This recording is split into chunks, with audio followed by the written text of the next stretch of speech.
Welcome to Tuesday's challenging chat. And for once, I know exactly who I am talking to because this young man is very, very famous. This is Nick Tucker, and he is the only West Ham United fan in the whole of the Trafford area. So, what's it like, Nick, being the only West Ham fan in that area? This season's not too bad actually, although recent result against Manchester United we won't really talk about, but that doesn't make things that easy because most people this way are red or blue. So this season not too bad, but ordinarily, like most West Ham fans will know, it's usually lots of Saturdays where your weekend's ruined due to the result of a football team. Are you banned from certain supermarkets for being a West Ham United fan? Funnily enough, no, I'm not. No, but I do have a West Ham face mask, so I get some strange looks, which I'm quite used to anyway. But I get a few of those walking around the local co-op or Sainsbury's.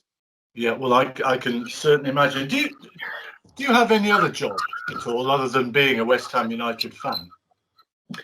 I do. I am head teacher at Forest Park Prep School in Sale, which is just South Manchester in Trafford. Wow, and is that an important job? Some see it as an important job. Actually, sat doing it, it's all not that important at times. I think most people perceive my job as mainly sitting in my office at my computer with emails, which is a large part of the job. But maybe they don't see the moving of tables and assisting in a kitchen and sweeping floors as well.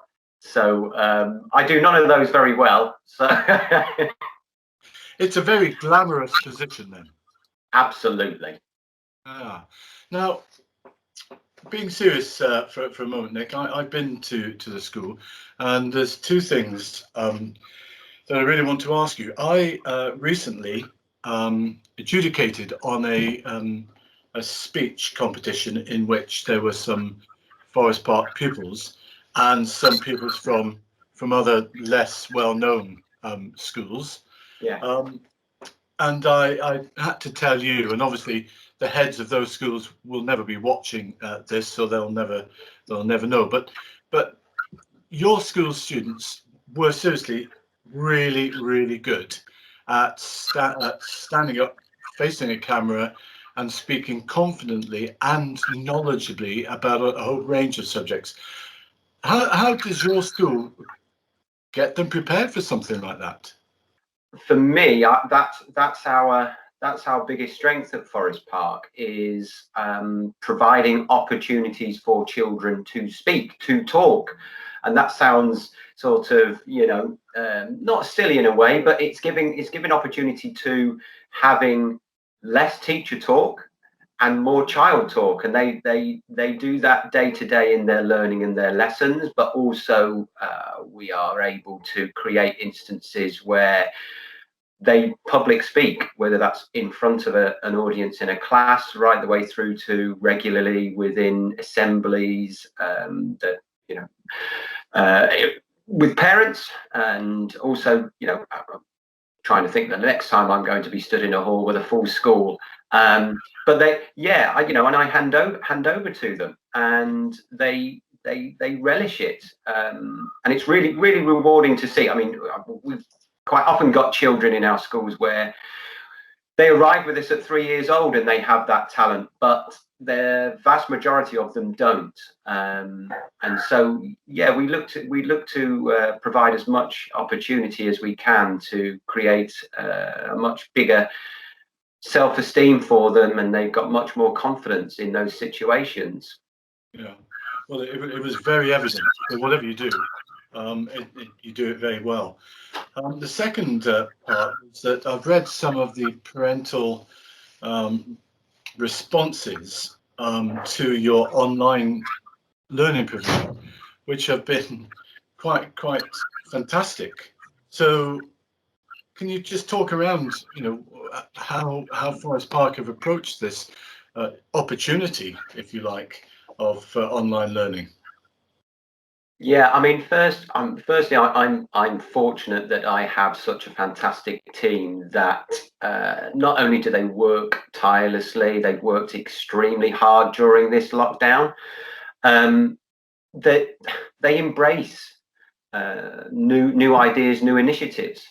So last lockdown, we put things into place very quickly, and we learned from that experience. We tried initially to be a little bit more flexible, how parents are working at home, you know, with multiple children is quite difficult. So we try to be a little bit more flexible, and we found for us personally that wasn't the best approach, that structure was the best approach, and actually being live and live teaching being the best approach. So that's what we've rolled out since. And this year we've done exactly the same. The vast majority of learning is done live. And what we've also done is try to introduce much more of that. I was talking before about, children talking and less teacher talk, because this situation where we're remote means that the teacher's doing a lot of that. So we've actively looked at ways, and there's new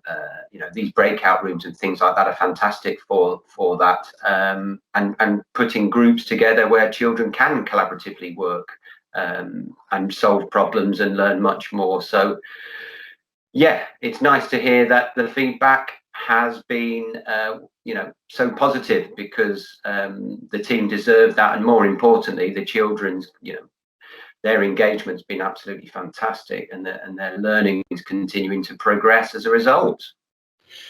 I was talking to a colleague, Nick, the other day, and she was saying that one of the important things about when the children come back to school is perhaps almost teaching them how to work collaboratively.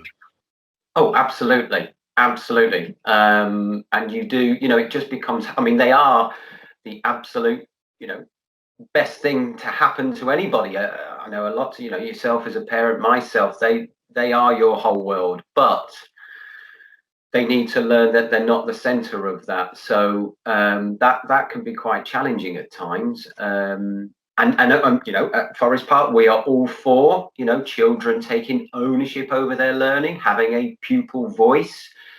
But and I think even more so in today's society, particularly with a lot of online, and your voice and your opinion and your view is absolutely right and respected, but it doesn't mean that you are always correct, or if you take offense, say it's something else. Being offended is fine if you don't agree with something, but actually it doesn't always make you right. It doesn't mean that the other person is wrong. Yeah. So that challenge lies ahead, I think, isn't it? Yes, yeah, absolutely. So, we're trying to put things into place remotely to increase the collaborative approach and working together. But you are correct. And hopefully that's sooner rather than later, when we get those children back in school. We'll be putting into place lots of opportunities for them to work together and more collaboratively. Now, as you know, I play this little game with the people that are on, and it's 2 words. You choose one or the other. Are you ready for that? I'm ready and raring to go, Greg. Excellent. Millwall or Tottenham Hotspur? Oh dear me, missed for the first one as well. Personally for me, I think I'm gonna have to say Millwall. I know there's no love lost between either club and West Ham, but Millwall, just because they're the smaller of the two, the underdogs. I've always got a little bit of a thing for that, as opposed to Tottenham Hotspur and Jose Mourinho. I can't stand either, to be honest. Nothing, So yeah, but it's quite nice watching both of them not do too well. Although Millwall are doing slightly better this season, but it's nice to see Tottenham falling off the radar of the top four. So speaks the true West Ham fan. Matt Hancock or Rishi Sunak? Rishi Sunak, I'd say. I think he comes across as a better leader. He speaks much better. Matt Hancock is a bit more of a bumbling buffoon, if you don't mind me say so. So Rishi for me.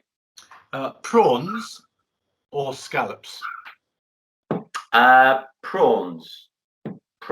Yeah, I do prefer prawns. Like scallops as well, but prawns done nicely. Barbecue king size tiger prawns for me. Chips or pasta? Chips or pasta? Oh, chips all day long. Yeah, it's still in the paper. Plenty of salt and vinegar. Rightio. Jessica Rabbit or Snow White? Jessica Rabbit or Snow White? I'm gonna say Jessica Rabbit. I was a fan of Who Framed Roger Rabbit, so I'm gonna go Jessica Rabbit. Any particular reason? I really enjoyed the film. Okay. Roses or carnations? Roses. They're the more luxurious of the two. Okay. And oh yes, Land Rover Defender or Porsche? Oh, I've not heard this one before. Yeah, for me, a bit more of a family man with the kids. It's a Land Rover Defender all day long. Nick Tucker, erstwhile West Ham United fan, but also head teacher of Forest Park Preparatory Schools. Thank you very much indeed. You're very welcome. Thank you, Mr. Davies.